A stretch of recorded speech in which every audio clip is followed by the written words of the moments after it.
أعوذ بالله من الشيطان الرجيم وقل ربي أعوذ بك من همذات الشياطين وأعوذ بك ربي أن يحضرون. Dan katakanlah, wahai Tuhanku, aku berlindung kepadamu dari hasutan syaitan-syaitan, dan aku berlindung kepadamu, wahai Tuhanku, supaya syaitan-syaitan itu tidak menghampiriku. Assalamualaikum warahmatullahi wabarakatuh. Apa kabar anda semua? Seperti biasa, saya mengucapkan berbanyak-banyak terima kasih kepada anda yang sentiasa sudi melihat, menonton kisah dalam channel Kisah Pengalaman Seramku ini, dan juga sudi untuk like, subscribe dan share cerita-cerita dalam channel ini. Dan juga saya turut mendoakan kepada anda semua, para penonton sekalian, supaya anda sentiasa sihat walafiat, panjang umur, murah rezeki dan terhindar daripada gangguan makhluk halus di kalangan jin dan syaitan. Kali ini kita seperti biasa akan menceritakan kisah seram. Kisah seram dalam channel ini, yang mana pengalaman-pengalaman kisah seram yang diceritakan oleh Ustaz Bakar kepada saya, ya, iaitu tentang jin pelaris. Seterusnya selepas ini.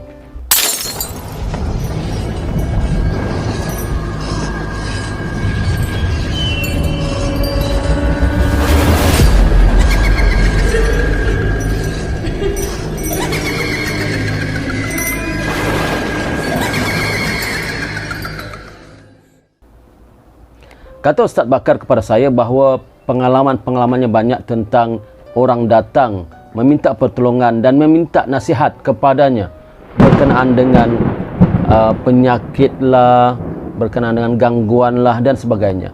Ada satu orang yang datang bertemu dengan Ustaz Bakar ini menceritakan bahawa dia pernah pergi satu tempat gerai makan, yang mana gerai makan ini, tempat makan ni banyak sangat pengunjungnya. Ya, banyak pengunjung, ramai pengunjung, tak putus-putus, sehingga kan katanya setiap malam dia datang situ, maka dia terpaksa berbaris menunggu giliran untuk berbaris menunggu ke gerai tersebut. Maka pada malam itu diceritakan bahawa si pemuda ini membawa adiknya masih kecil dalam lingkungan 2 tahun. Oleh kerana penat beratur berbaris menunggu giliran mengorder makanan, maka adiknya yang berumur 2 tahun itu tidak larat berdiri, maka dia pun gendonglah adiknya itu. Perlahan-lahan giliran makin mendekati giliran pemuda ini, sampai seorang saja lagi, maka giliran pemuda ini pun sampai ke tempat orang yang menjual itu, yang mana mereka ini hendak membeli soto. Ya, dikatakan soto Makassar ni memang sedap lah, soto. Tiba-tiba sampai dekat orang yang menjual soto itu, tinggal satu orang saja lagi, maka giliran mereka. Tiba-tiba adiknya menangis. Adiknya menangis, sangat menangis. Maka abangnya pun katakan, mengapa kau menangis, dek? Sekejap lagi giliran kita sampai, kita akan order soto Makassar yang sedap ini. Tapi adiknya menangis luar biasa. Bukan menangis biasa, tapi adiknya sambil menangis, sambil menunjuk begitu ke depan. Menangislah. Kenapa? Kata abangnya, kenapa? Kata adiknya, dia nampak satu sosok makhluk yang sangat besar, yang mana makhluk itu, ya, ketawa tersengih-sengih melihat adik itu. Kemudian air liurnya menitis-nitis jatuh ke dalam satu bekas yang besar, yang tempat mereka masak soto itu. Menitis-nitis, kata adiknya, menceritakan kepada abangnya dalam keadaan suara terketar-ketar sambil menangis. Mendengar cerita adiknya itu, maka abangnya ini pun terkejut dan lantas membatalkan niatnya untuk membeli soto Makassar di gerai itu. Lantas dia balik ke rumah dan berjumpa dengan Ustaz Bakar, menceritakan tentang apa yang dilihat oleh adiknya. Seperti mana tadi katanya, adiknya melihat satu sosok makhluk yang besar, yang matanya merah, ya, lidahnya terjelir panjang, liurnya menitis-nitis jatuh ke dalam bekas makanan, menyebabkan adiknya menangis ketakutan, menggigil badan adiknya. Abangnya ni biasa tahu kalau adiknya menangis biasa-biasa tu biasalah, tapi ini menangis yang luar biasa, menggigil badannya sambil berpeluh. Lantas pada itu abangnya ingat adiknya ini sakit kena sawan ke apakah, rupa-rupanya melihat makhluk yang besar, ya, yang berdiri betul-betul tepat dengan makanan soto Makassar. Lidahnya terjelir keluar, air liurnya menitis jatuh persatu persatu. Maka kata Ustaz Bakar menghuraikan cerita ini, katanya sesungguhnya itu adalah pelaris jin yang digunakan oleh peniaga itu, ya, mereka meritualkan makhluk jin itu untuk memberi makanan mereka supaya sedap, ya, sedap dan lazatlah, menyebabkan orang ramai datang baris-baris. Kata Ustaz itu, wallahu a'lam, ya, apakah benar atau tidak, tapi itulah menurut Ustaz Bakar cerita yang pertama. Cerita yang kedua juga berkenaan dengan pelaris ini. Di restoran inilah ada seorang budak laki-laki berumur lebih kurang 3 tahun yang ikut dengan ayahnya membeli ayam goreng yang sedap. Sama juga, tapi di restoran yang lain, ya. Ayam goreng ini memang terkenal sedapnya, menyebabkan ramai pengunjung. Daripada pagi sampai ke petang sampai ke malam memang ramai pengunjung lah ayam goreng, ya. Harganya tidaklah mahal sangat, tidak juga murah sangat, berpatutan lah. Tetapi budak ini ketika datang membeli, ya, ayam goreng itu, tiba-tiba menangis ketakutan seperti kena sawan. Ayahnya tarik, marilah, kedai ayam goreng dah dekat, marilah. Tadi kata di rumah nak sangat ayam goreng ini, nak sangat, marilah. Tak mahu, ditarik oleh ayahnya, mari masuk. Tak mahu, anaknya menangis seperti seolah-olah takut. Biasa kan kalau ada kanak-kanak yang ingin disunat itu oleh doktor, kan, macam itu dia kata, takut. Dipaksa pun takut. Dijentik telinganya oleh ayahnya pun takut. Lasas ayahnya kata, ini apa ni, ya? Apa jadi ini? Hanya dengan perlahan sapu belakang anaknya, nak, kenapa nak? Kenapa tak mau beli ayam goreng? Apa kata anaknya? Ayah, aku bukan tak mahu beli ayam goreng itu, ayah. Tapi aku nampak di atas ayam goreng, di gerai ayam goreng itu ada monyet, ayah. Monyet bukan monyet biasa, ayah. Monyet ini berbulu lebat, matanya merah, taringnya panjang, ayah. Tersengi-sengi melihat saya, ayah. Saya takut, ayah, saya takut. Bawa saya pulang, ayah. Masya Allah, katanya. Betul ke ni? Betul, ayah. Ayah tak nampak pun. Ayah tak nampak.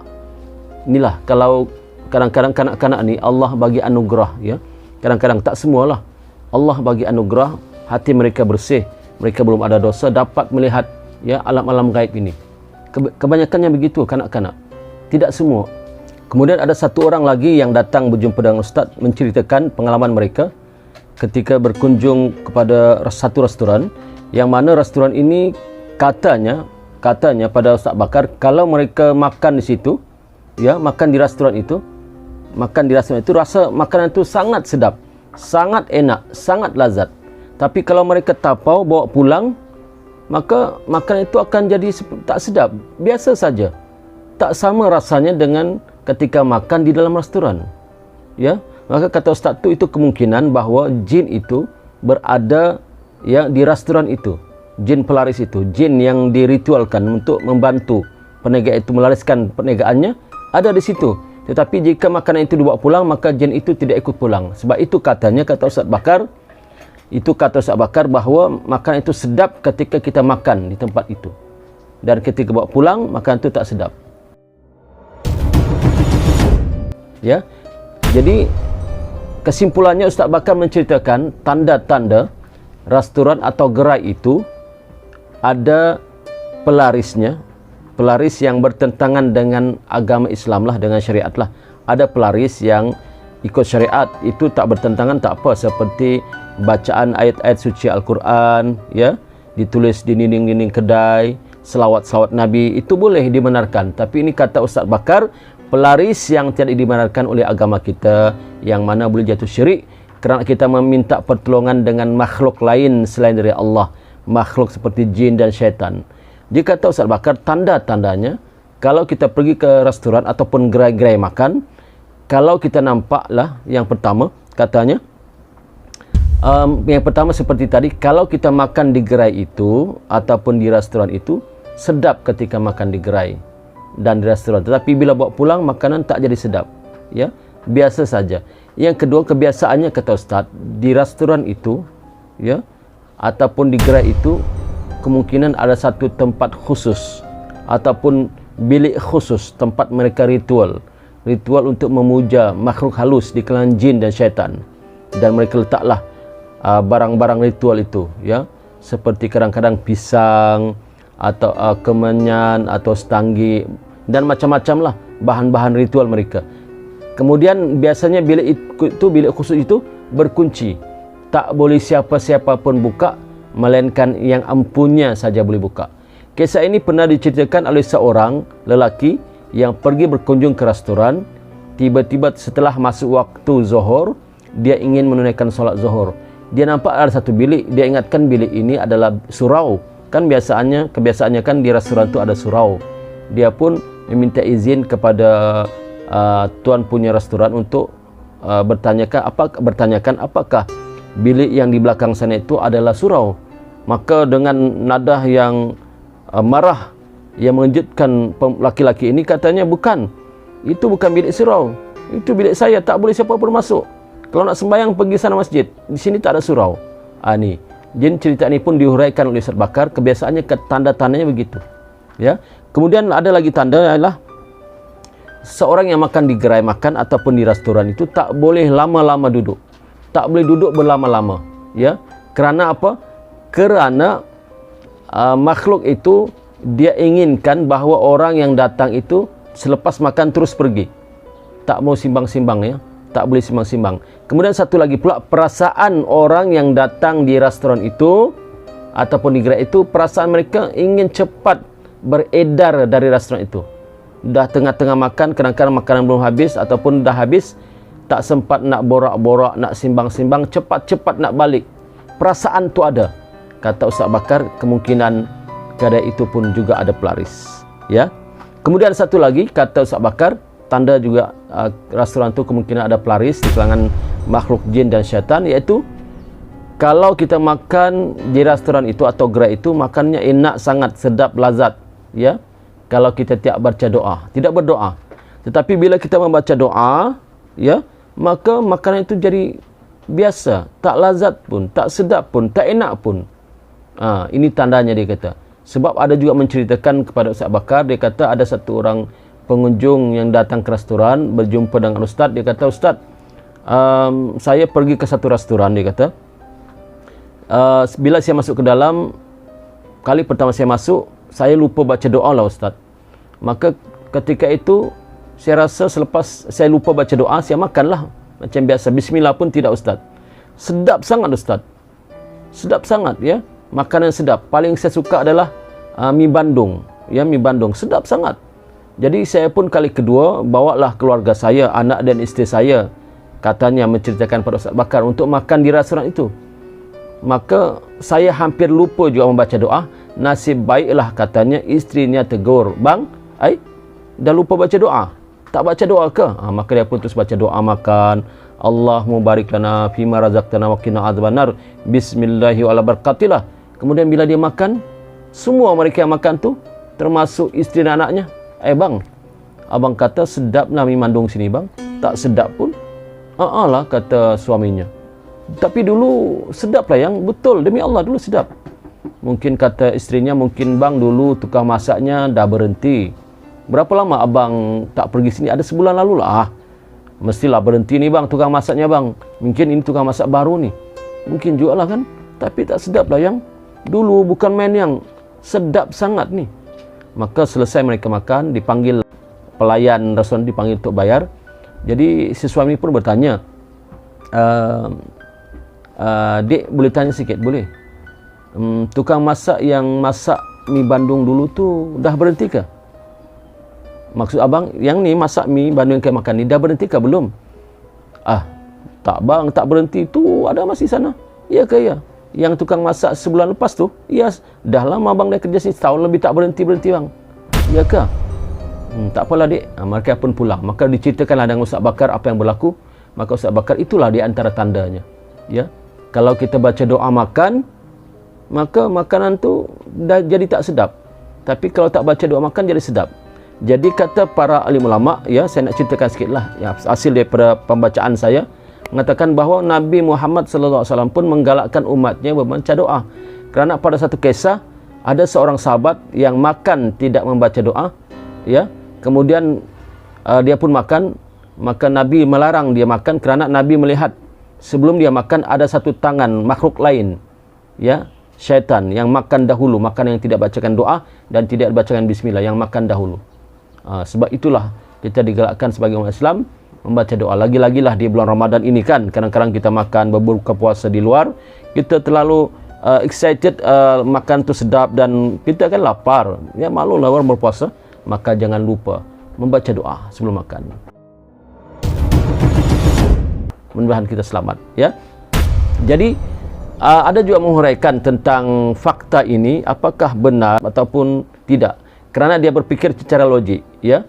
Iaitu dia kata ini secara logik lah, menggunakan akal, ya. Dia kata kemungkinan makanan itu kalau kita makan di restoran sedap, tapi bila bawa pulang tak sedap, kemungkinan dia kata adalah kerana kebiasaannya kalau kita makan di restoran, makanan itu masih panas kan, masih panas. Jadi kalau makan sedap lah. Tapi bila bawa pulang, makanan itu dah sejuk, ya, kemudian kembang. Contohnya kalau mie basah ke apa, mie Bandung ke apa, kembang kan. Jadi rasa tak sedap. Ini teori mereka menggunakan logik. Wallahualam apakah benar atau tidak, ya. Kemudian dia kata kemungkinan juga seperti ada satu bilik khusus di restoran itu, kemungkinannya katanya secara logik kemungkinan barangkali bilik itu digunakan oleh tuan punya kedai adalah untuk simpan duitnya, simpan harta-harta yang penting, ya, dokumen-dokumen penting. Sebab itu bilik itu rahsia, tak boleh siapa pun membukanya melainkan ampunnya. Kemungkinan juga ini dia pikir secara logik lah, ya. Jadi macam manapun kita sebagai umat Islam, kita berhati-hatilah, ya. Dan mudah-mudahan kita tak termasuk di tempat yang gerai makan ke, restoran makan ke, yang mana mereka ini menggunakan pelaris yang melanggar agama. Kalau pelaris yang sesuai dengan agama, tidak mengapa, ya, tidak mengapa. Tapi kalau melanggar dengan batas-batasan agama, seperti ritual menggunakan jin dan syaitan untuk supaya memanggil orang ramai supaya datang berkunjung ke restorannya, itu adalah salah, ya.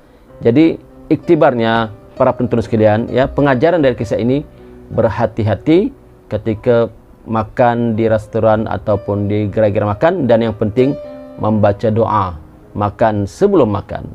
Semoga kisah ini dapat memberi manfaat kepada saya dan kepada anda semua. Berjumpa lagi dalam cerita yang akan datang. Ampun maaf dari saya. Salam Lebaran. Assalamualaikum warahmatullahi wabarakatuh.